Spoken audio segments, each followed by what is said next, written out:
Well, that's a cool place. I want to go hang out there tonight. I know, like all these videos of DFW stuff. I'm like, let's go. Let's travel. Let's get a weekend away. I know. How nice would that be? So, in case you didn't see this, we were going through the Texas Whiskey Trail, and tonight is Deep Ellum Distillery in downtown Dallas. Yes. And hi, I'm Sarah Whelan. Oh yeah, I forgot to say who we are. Friday, everybody. Fried brain on a Friday. Spencer Whelan here, Sarah Whelan here. We're going through the Taste the Trail series, which is 19 distilleries over the course of 4 weeks that we're going to go through the entire Texas Whiskey Trail alphabetically. Bananas. That's a lot. That's a lot of podcasting. We're so used to the number 19 that's like, yeah, let's do this, let's do that, and then it's like, oh, that's 4 weeks. That's a lot of distilleries. So, but if you're just joining us, like I'm newer to whiskey within the last couple of years, and I don't know what I'm doing. Yeah. So we're going to attempt to learn over the next couple of weeks, because what else is quarantine good for? Yeah. So something that you may see, and I see a couple people in the comments already. Hi, Gretchen. Hi, John. Hey, thank you guys for coming in. Invite your friends tonight. Yeah. So you may notice that we have new shirts, and we look like Twinkies. I have to lean back over the little crawler thing. So it says Still Strong TX.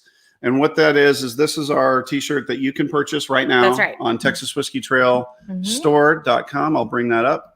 You can purchase that at TexasWhiskeyTrailStore.com. This shirt will help fund the efforts that we're doing throughout the Texas Whiskey Trail to get sanitizer, distillery-made sanitizer into the hands of first responders. And we're dealing with it every day.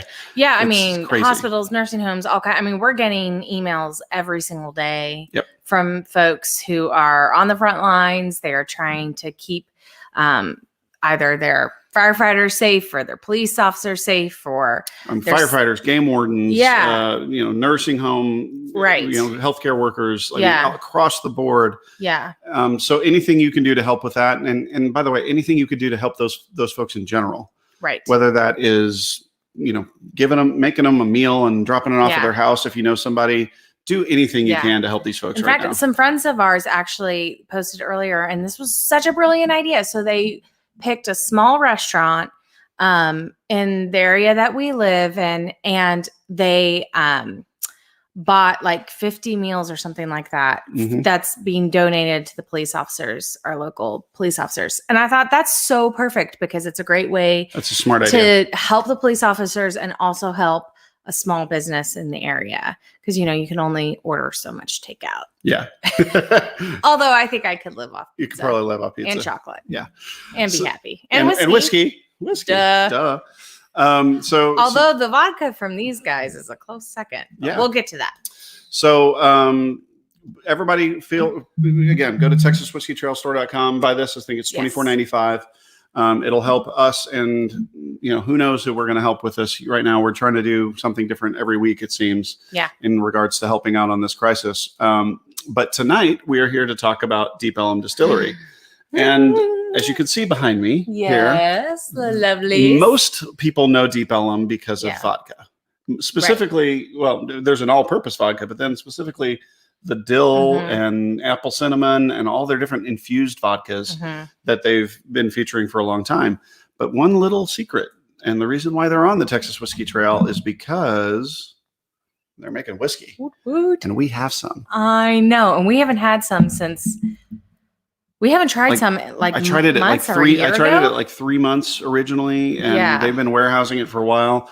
And we'll let Stuart talk about all that. But I'm telling you, and my favorite thing, we've been using these all week, but my favorite thing is these little guys. The caps, and these are pipe fitting caps, and they're Deep Ellum as well.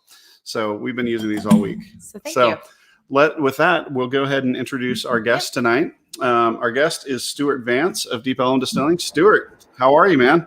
Oh, I'm doing good, just trying to wind down after a busy week. I'm sure everybody is. Yeah, exactly. So why don't you talk a little bit, because you guys were early in this process, and Dallas, and specifically Dallas County, but the entire DFW region is in massive need of hand sanitizer. Why don't you talk a little bit about what you guys did to mobilize around that? So we're certainly not the first people to do it.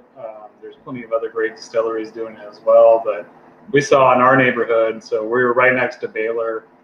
We have a lot of bars and restaurants still open, still doing to-go stuff. And a lot of people living in the neighborhood who are either working in the healthcare or first response. We've got, I guess, the police department down the street. They were just coming at us and asking for hand sanitizer. We certainly haven't done a whole bunch, but it's something easy we can do. So what we've been doing is handing out hand sanitizer at least 4 days a week. You can come in and get an 8-ounce bottle at least. And then we're doing a little bit larger scale stuff for like the first responders, just in our general area we can take care of that have reached out to us. Right. But it's great to see, especially up here on the north side of the trail. Everyone's kind of like reaching out. We've got, Blacklands just started handing out stuff as well. 5 Points. I saw Iron Roots ship out a whole bunch of ethanol to hospitals to help out, and Balcones is working on stuff. So, it's great to see something that distilleries can contribute to and help out in a crisis like this. Right. Yeah. Well, thank you for what you're doing. Yeah. And like I said, like we've said every night, our goal with this is to kind of try to talk about it, but at the same time, while we're all sheltered at home, do the thing that we all really want to do, which is go and hang out at a distillery like yours and enjoy some amazing whiskey. That video that you saw, like that looks like what we want to be doing on Friday night. So bad, right? So bad. But I'm going. This is a good consolation prize. And a typical Friday night, I'm assuming, Deep Ellum Distillery is pretty packed, right? Yeah, we get a lot of crowds on at least Friday and Saturdays. Thursday nights are probably our chiller nights, but right now, Friday, Saturday night, we get everyone. I don't know if you've ever been to Deep Ellum down in Dallas, but it's kind of the new hot spot right now. So there's plenty of people bar hopping and stuff. Yeah. So we get a lot of people who are just looking to party, but then we also got a lot of people who want craft cocktails, and we're really hoping to get some whiskey out soon so we can give that out to everybody. I'm going to do something that we don't normally do, but I'm going to go ahead and play that video one more time because I saw a lot of people come in right after the video started. Sure. So for those of you that are watching, keep watching. I'm going to show this video again because I want to talk about the beautiful way that you guys set up your tasting room with the massive Vendome still in the background. Oh, it's amazing. So you got to check this out, folks. Watch out.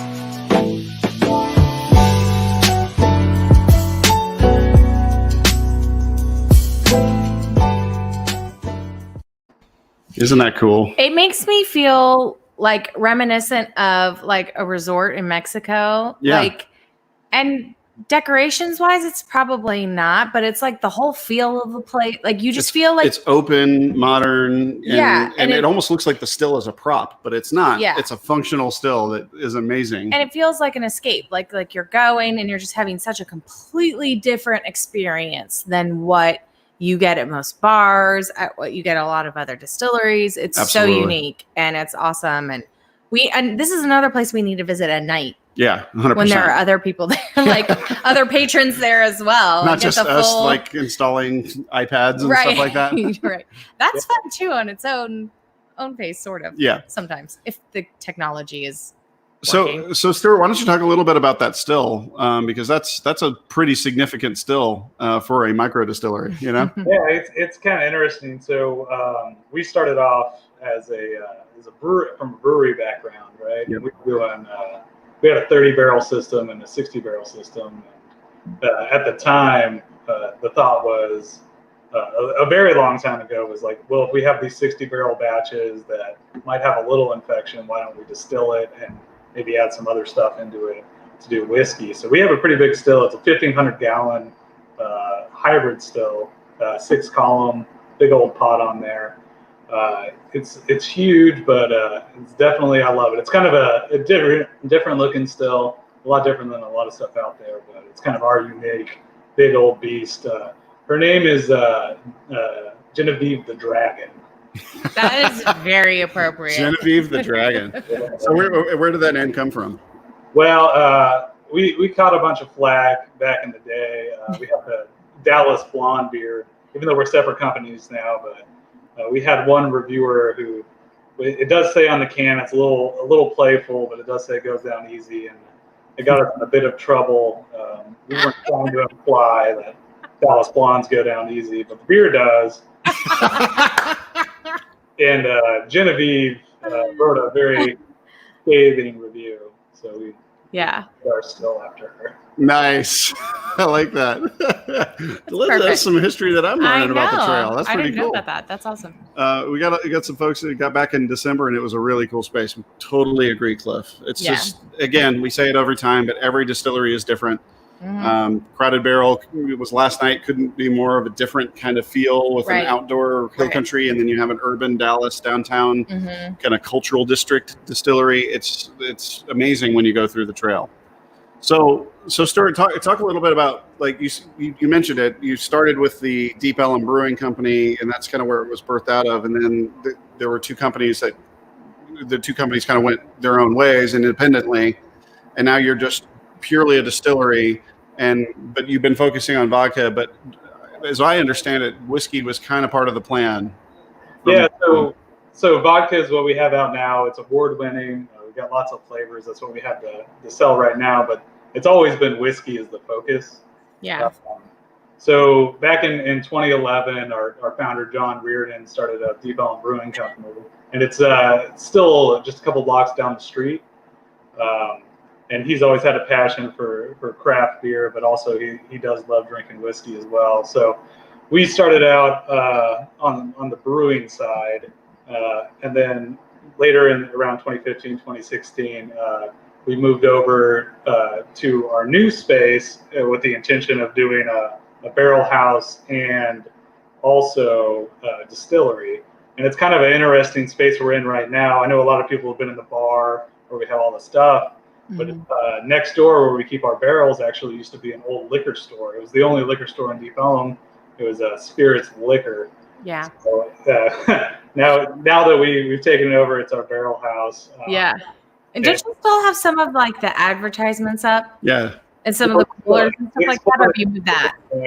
We have all the old stuff. We've got like Coors Light posters, plenty of.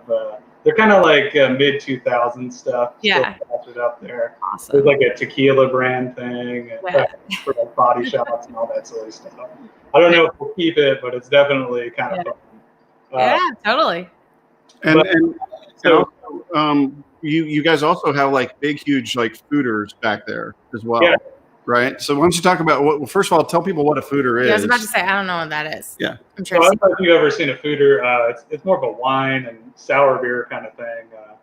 So those are actually the breweries. They used to run their sour program out of there, and they're these pretty large, almost like 30, 50.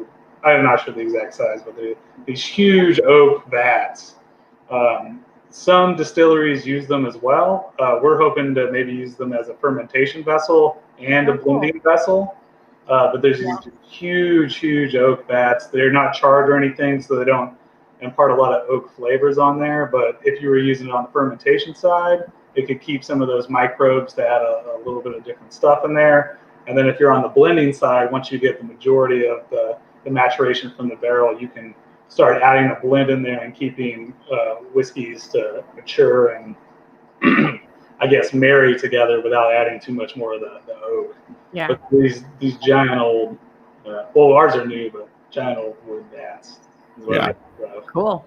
Well, if there's any Texas Whiskey Trail members that were part of the North Texas Trail event, where we had a big event at at several distilleries all weekend, but one of them was we brought the Trailblazers, and you guys gave us a great flight of what the new make was to different ages, and you gave everybody a little bit of sample. If you're in the comments, please feel free to like ask questions or comment on what you thought the whiskey tasted like at that time. And when was that? That was November, I want to say. I think. Yeah, I think so. Was it October, November? I think it was November. Yeah. And early November, if I Yeah. Yeah. Man, that seems like forever. It seems like a year and a half ago at this point. But yeah, so in November we were there and we got to sample things then on like like an early morning sampling that we did. Yeah. But in your opinion, how has this changed in just the few months? Because Texas does weird things to whiskey, and I can't wait to get into it. But in your opinion, what has it done? Well, I think at the time, and I don't know if it's the exact barrel I sent you right now, but some of the stuff was still young and just starting to cool down over towards the winter, because it was still a little warm in October, but I think it's calmed down a little bit. It still kind of had a new make taste to it I think some of the stuff we sampled, and I think it's kind of really rounded out from there. It's a little bit softer. It's still a little young, I think. But the stuff I sent you, I think we're pretty ready to send on out. Yeah. From that barrel I sent you. Okay. Oh, that makes me excited. I know. So Cliff says he loved the open, modern feel with the industrial vibe. Also, the staff was awesome, friendly, and helpful, willing to answer questions and make suggestions. That's something that we definitely see with you guys for sure. Absolutely. Is just the willingness for you guys to kind of like show the process and here's where that's done and here's where this is done and here, you want to taste that? That's great. So it's always a great learning experience to go to you guys and see you. Yeah, for sure. Okay. Well, yeah. So for those of you that are interested in what we're doing here, most of you probably already know if you're in the comments right now, but Sarah is trying to learn how to create notes on whiskey or interpret notes on her perception of certain whiskeys without qualitative descriptions, without saying I love it or I hate it or I dislike this or I like that, but just try to get the notes. Yeah. And this one, a little bit about it. Right? Yeah, but I really don't remember. Well, let's start with what do you know about this whiskey from like intellectually? What have you heard about it that you know? Well, I know it's Irish style. Okay. Do you know what that means? It's the still, right? No. It's the I'm not gonna guess. I'm just not gonna guess. It's all good, but that's actually a good starting point. So you know that theoretically it's an Irish style. How much Irish whiskey have you had in your life? Oh, I don't know. Probably none.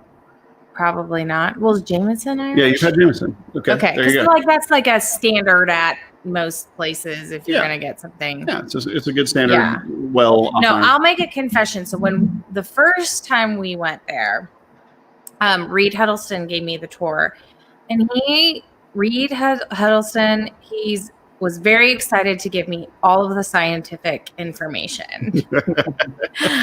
And that's just like when my eyes. He's a mad scientist of whiskey. He's the same way. Like you'll go off on these long things and I'm just like, yeah, I got you. Like science was my worst subject at school. Like I was a really good student, but science, it just never clicked for me. I just don't have passion for it.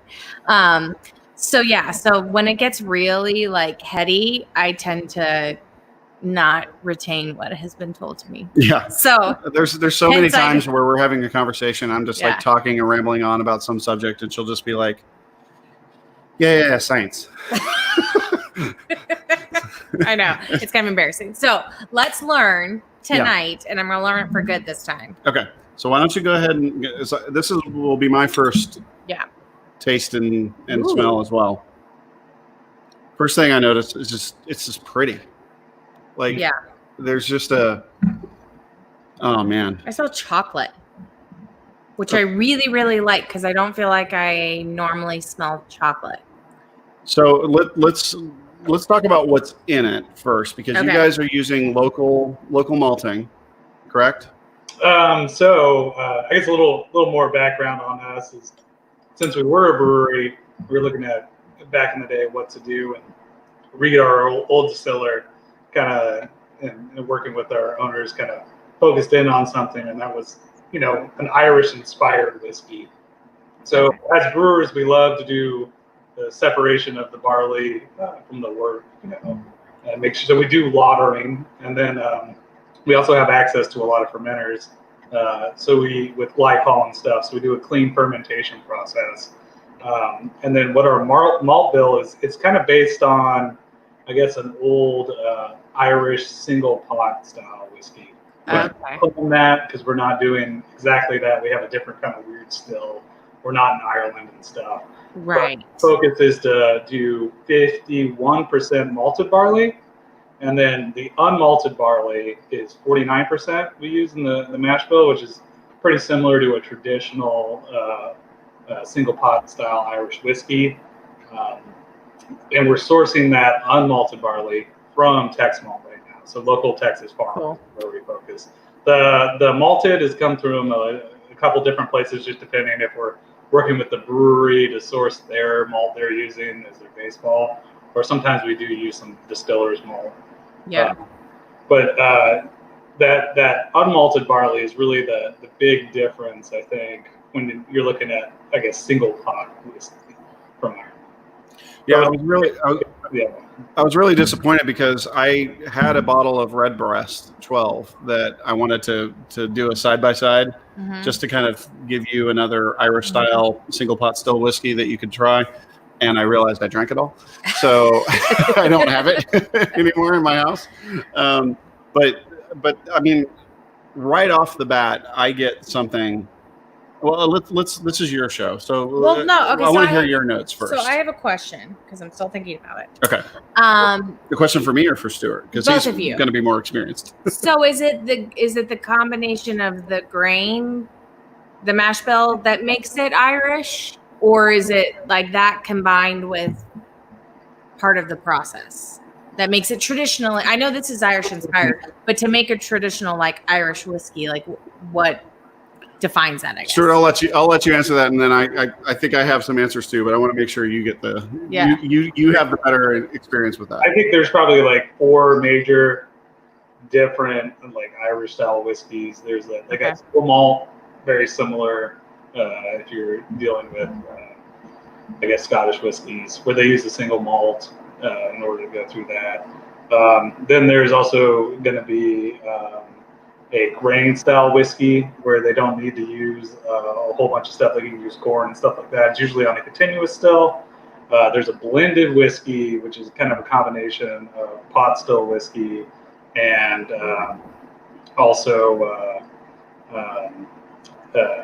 that grain whiskey. But the big thing we're focused in is on that pot still whiskey. So the requirements as far as Ireland is it has to be at least like 30% malted barley. Okay. I think it might have gone up too, but 30% malted barley, at least 30% unmalted barley. And you can use 5% of different other cereal grains in there as far as the mash bill. It does have to be pot distilled. It doesn't have to be 3 times distilled. That's a different thing.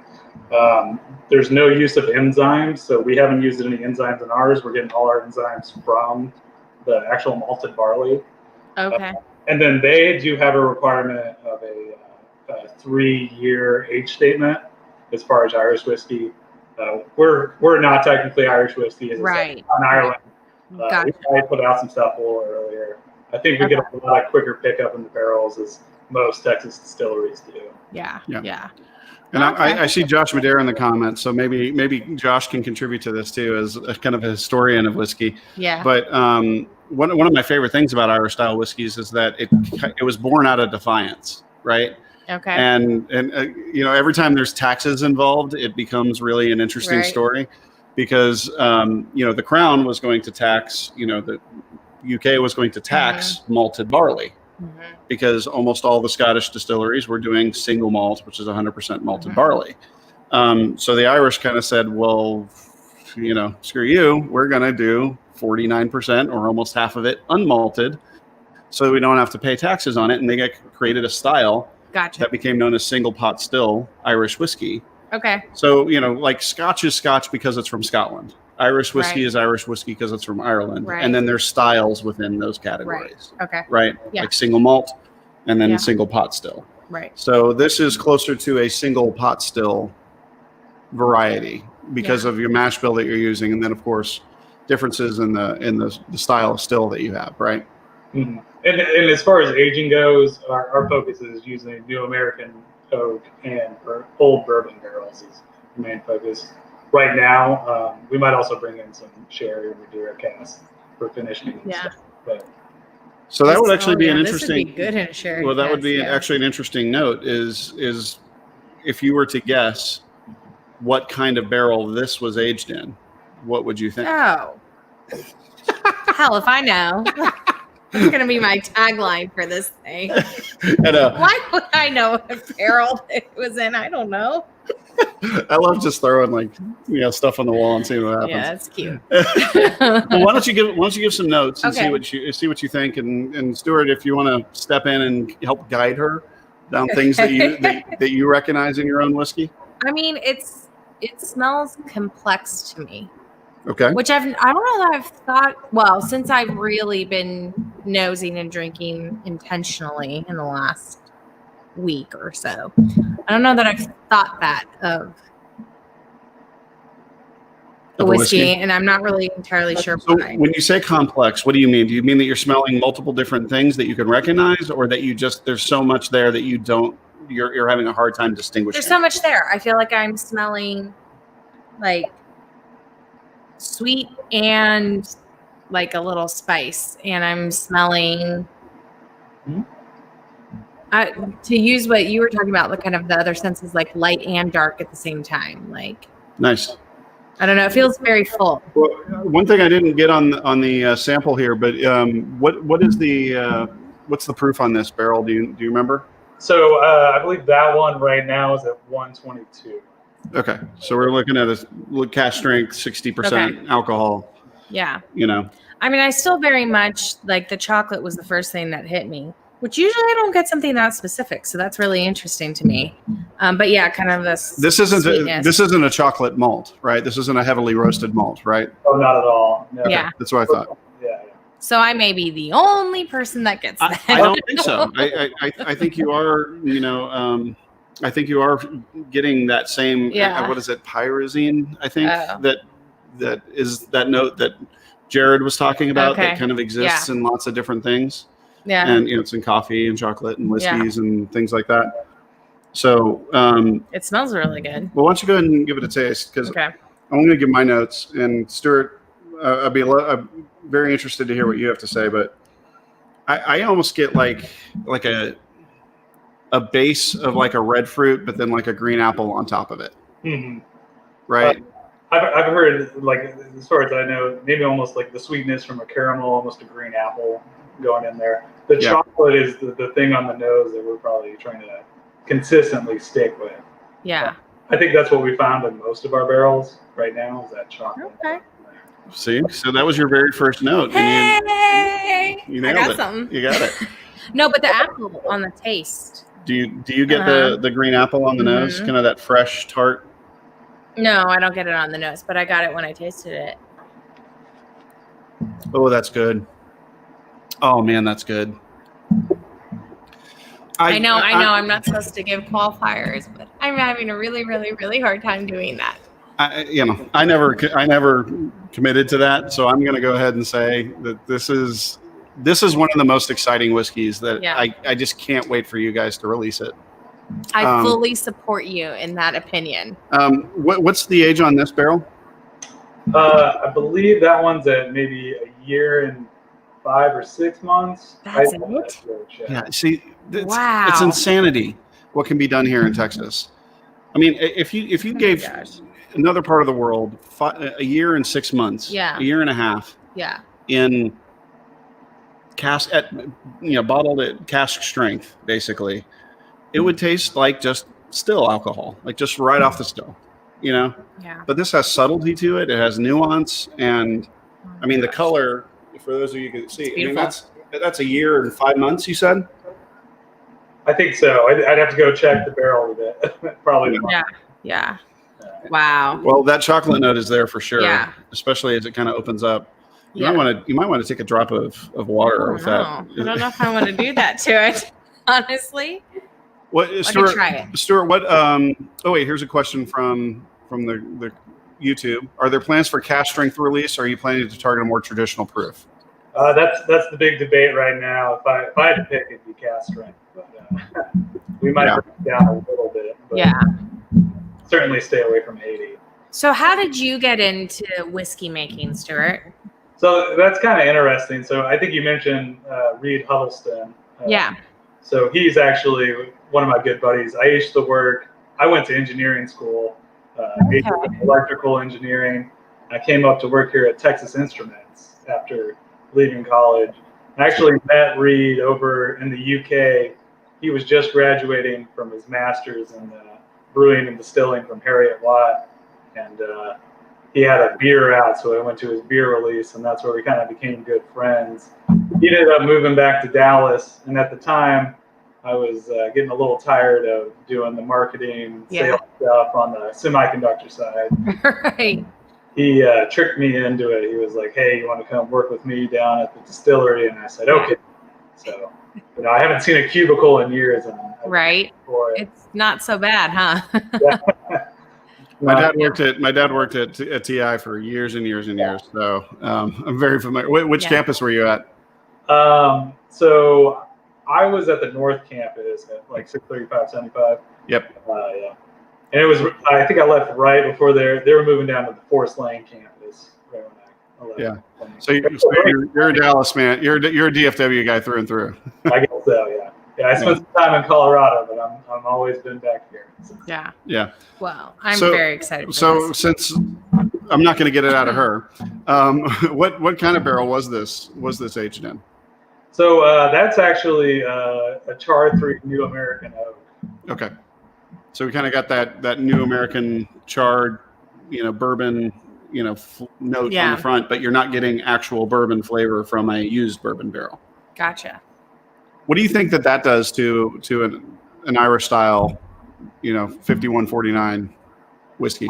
I think it's a little bit harsher when it comes out of that New American oak with the tannins, but with the sweetness, and there's more of like a sweetness vanilla kind of thing I get from the bourbon barrels we've used personally.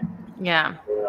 The ones that we're using that I like the best is we have some Four Roses that we've aged in for probably about a year now.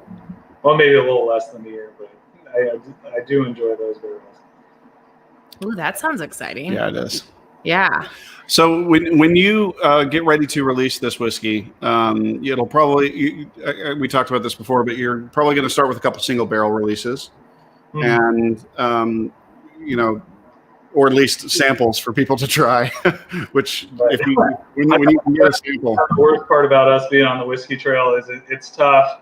I'll go back and pull samples for whiskey trail people all the time. Yeah. But, it's tough on our bartenders. It's hard for them to leave the bar and go pull stuff. But we're really hoping to get at least, we were hoping to get a release out early this summer, but this COVID thing is kind of back when we can throw a big party and bring it out. But we're still hoping sometime this summer to do a single barrel release. Yeah. Well, it's something to look forward to for sure. Absolutely. Especially for trailblazers and really any of the trail members. So can you talk a little bit about the difference between, there's a huge difference between vodka distillation and whiskey distillation, not the least of which is proof. But when you switch between the two, is there a particular method that you're gonna do with a whiskey distillation that is wildly different from when you're doing your vodka runs? Well, I think it's just the focus is how much of that fermentation you want to bring through, right? You're doing the vodka distillations, you're obviously distilling a whole bunch, trying to remove all those conjugers, all those flavors. So it's just kind of more just the ethanol.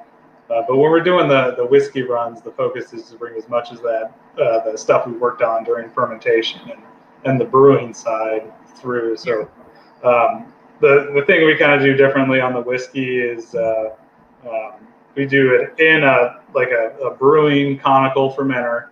We have glycol running through there. We try to keep it as clean as possible. We obviously don't heat up the wort, but we try to keep it cool and calm and not really stress the yeast out, just to bring out some of those nicer, fruitier flavors without really stressing them out.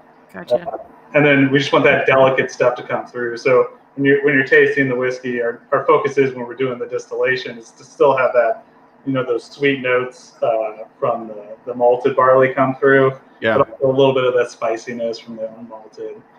On the vodka side, we're really just trying to keep it a little sweet, but also, make sure it's most of the flavors are gone. Because I'm sure if you look at the definition of vodka, it's you're not supposed to have any of those strong notes, smells, and flavors from the fermentation. It's supposed to. Yeah, one of the things I say when people ask, like, what's the difference between vodka and whiskey is like, I say whiskey is the art of putting and keeping flavors in.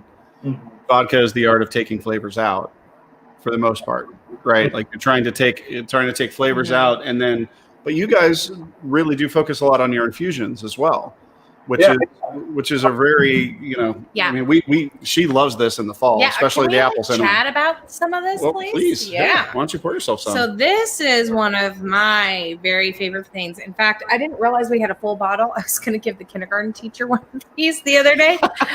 Teachers need help now. Yes. So this is the apple cinnamon vodka. It's really, really yummy. It's one of my favorites in the fall. Because you can either have it straight, you can mix it, maybe cut it a little bit with like a Sprite. I think one time confessional time, there was like the salted caramel vodka. I don't know what brand it was. It was Stoli. Yeah, and I mixed it with this and Sprite.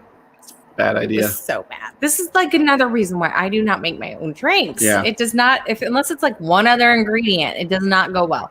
But I made a spiked apple cider with this. Yeah. And it was unbelievable. So good. So I'm a big fan of this. But this other one, let's talk about this other one. Because this, you've always been able, well, every time I've been to the distillery, I've been able to get this. It's the Dill Pill.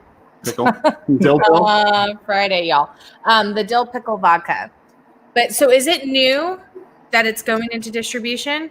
Yeah, so we're planning on the next month or so sending it out. So you'll be able to find it at liquor stores and stuff. Awesome. So we've only done taproom sales on that. Yeah. But our focus is to send that one out. And I'll be honest with you, I don't like pickles. Okay. That's fair. That's probably one of our most popular ones. Really? Well, maybe you can't say if you don't like this one. I do tend to drink it a lot, actually. Okay. Not straight so much, but if you've ever made a Bloody Mary with like dill pickle vodka, I think it's a little bit better than a regular Bloody Mary. What else do you like to do with this particular vodka? So a lot of people also just drink it with Topo Chico, which is kind of to me. So they'll just pour it up a little bit. Idea. Chico. You want a little? Ooh, that smells good.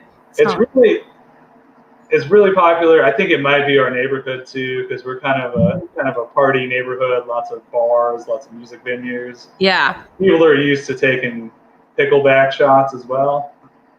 Yeah. Hey, you know what? After the end of this week, why not? I'm telling y'all. But what we try to do, at least with our infusions, is we stay away from adding a bunch of sugar and stuff. It's so for the dill pickle, it's just pickles, dill leaf, mustard seeds, and black pepper, and that's it. And we just let it infuse and strain off the botanicals and pickles. That's tasty. What's the most interesting infusion that you think you guys have done so far? I really like, we do it in the winter. It's Buddha's hand. I don't know if you've ever seen it, but it's kind of like a mutated lemon, like a weird hand-looking thing. And it's I guess not Polynesian, but Southeast Asia fruit. And it's a little bit different than a lemon, but it has a lot of citrusy notes. It almost smells like an orange on the nose. Yeah. But whenever I'm able to buy it, I love making that. And then the other one is a little fruity as well, but we have a jackfruit infusion. I don't know if you've ever seen a jackfruit. Yeah, I think I tried that in November. Yeah. I remember that being really tasty. Yeah, it's kind of weird. It almost tastes like juicy fruit gum. Yeah. I'd put it at. But. Yeah, I feel like my travel tip for everyone would be, like, when you go up there, like, give yourself, maybe stay near Deep Ellum so you can go a couple different times. Because, like, my dilemma is always, we've tasted some of the whiskey and it's good. Oh, yeah, there you go. You have a fan of the Buddha's hand. But then there's so many cool infusions that you want to try, and you can't drink them all. Or you should not drink them all in one sitting. Yeah. So give yourself a little time. Well, one of the interesting things that when Reed was there that I know you guys were working on at the same time was a beer brand. right? And most people have never heard of that before. Could you explain what that is? Because I think under U.S. law, it's probably just going to be considered a whiskey, but it's not really. Yeah, it's something that Reed could probably explain better. But at the time when we were developing it, we were still with the brewery, and the idea is, in Germany, a beer brand is a distillate of beer. And usually how it's served is you get a small glass of beer and also a small shot, and it's the beer and then the distillate of that beer at the same time. Oh, interesting. So we still do have barrels of it, and it's Dallas Blonde. That had a little bit, I think it had a small infection. They were going to dump it. We took it, and it hadn't been dry hopped or anything. So there's not too many hop flavors coming across, but it's definitely a fun and interesting thing. We put it in just virgin oak, so we have it sitting around. But it's a cool thing. I don't know if we'll ever put it out, but if you come on by, I might give you a sample.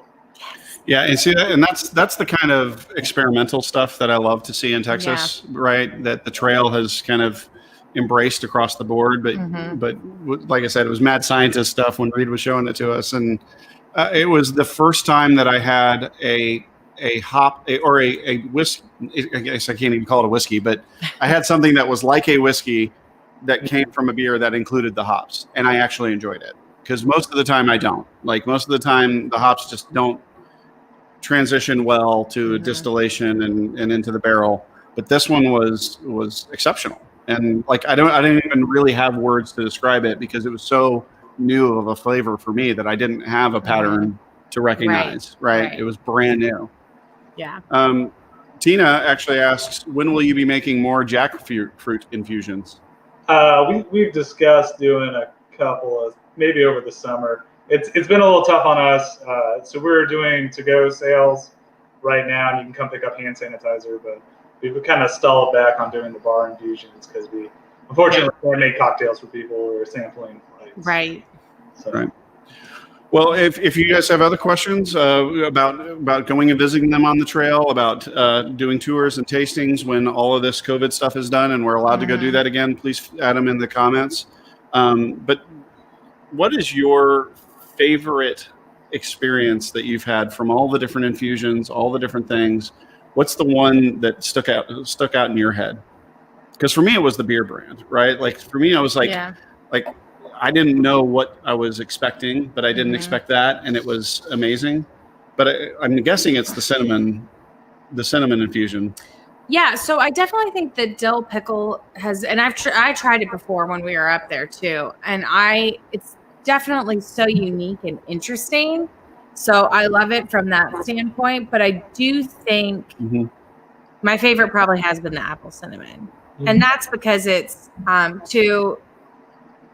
because it translates in a lot of different ways. It's really, like you said, like the spiked apple cider that we tried, or with a little bit of Sprite, or even just on its own. There's a lot of different ways to kind of really enjoy it. So that's probably been my favorite. But I think given more time there to explore more of the options, because usually I feel like you had a peach one.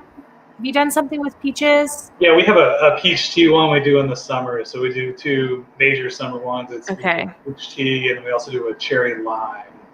Ooh. We kind of put into a cocktail. It's kind of similar to a cherry limeade, but no, so it's kind of hard to pick one of the favorites. But I will say this. I know I'm going to stick to my rules that I gave myself about not giving on the whiskey and not giving qualitative comments, but I will just say this to the Trailblazers and anyone else on the trail: be watching when they have a release party, because you're gonna want to pack your bag, make a weekend of it. Like, this will be well worth your time, and you will not be disappointed. Yeah, I'm telling you, folks, it's like this chocolate bomb on the nose, and then sweet tart apple on the finish, and then layers in between. Like, sometimes I can't even quite pick it out myself. Yeah. But it is, you guys have something really, really special, and we can't wait to do more with you here soon. Yeah. So Absolutely. In fact, even Cliff says, "Hey, looking forward to visiting again." So, Cliff, when all this is said and done, Cliff, go out and see us, and we'll try to do something soon. So, absolutely. So, Stuart, actually, are there any things that you guys have in the works that you want to tell people about from a sanitizer perspective, from a bottle pickup perspective, where people can buy your bottles if they're buying them like at a liquor store or online for delivery? What can you do to support the distillery right now? We've been open. I think our hours right now, we're doing Wednesday through Saturday, usually about 3 to 7, and you can come on in and buy a bottle or pick up hand sanitizer. We've also got those nifty tri-clamp end caps, and Glencairn glasses if you want to come by and buy those. We're at most major liquor stores as far as the vodka side. The Dill Pickle should go that way too, and I believe we're also available on Drizzly if you're looking for a to-go option. Great. So I would highly encourage all of you, especially if you're in the downtown Dallas area, to drop by, pick up some sanitizer to keep yourself safe, but then buy the 2-bottle limit per person that you're allowed to buy any day but Sunday, unfortunately. But go see those guys at the times that they're open, contribute to them because they're working hard for their community. So thank you so much for what you're doing. We really appreciate every single thing. Yeah. All righty, guys. Well, thank you. This is the end of week 1. So, I know. It's kind of crazy. We're going to start next week, I think, with Garrison. Am I correct on that? I don't know. I've had some alcohol. I can't do the alphabet. We'll let you know. But I think we're going to be up with Garrison Brothers. Just look at the list of the trail and then just go alphabetically down. Yeah. And first one after Deep Ellum. That's what we're doing on Monday. Yeah. I'm pretty sure it's going to be. I swore I would be honest on this thing, so I'm being honest, and I cannot tell you. Yeah, because I think we're classifying 5 points as Lone Elm. Yeah. Since that's their we whiskey are classifying them as Lone Elm. So I think they're going to be an L rather than an F. Right. Yes. But we're looking forward to doing that next week. We'll have 5 shows next week. 5 shows after, and then we have some pretty special stuff coming up too. Yes, so you're gonna want to stay tuned for that last week. Yeah. So Stuart, thank you so much. We're gonna end the evening like we began it with that video one more time. Everybody, just sit back, have a drink, enjoy the thought of going out to a distillery and enjoying your night on a Friday. Be kind to each other, love each other, and have a good weekend. And to your health, everybody. See you Monday. We appreciate you. Cheers. Bye.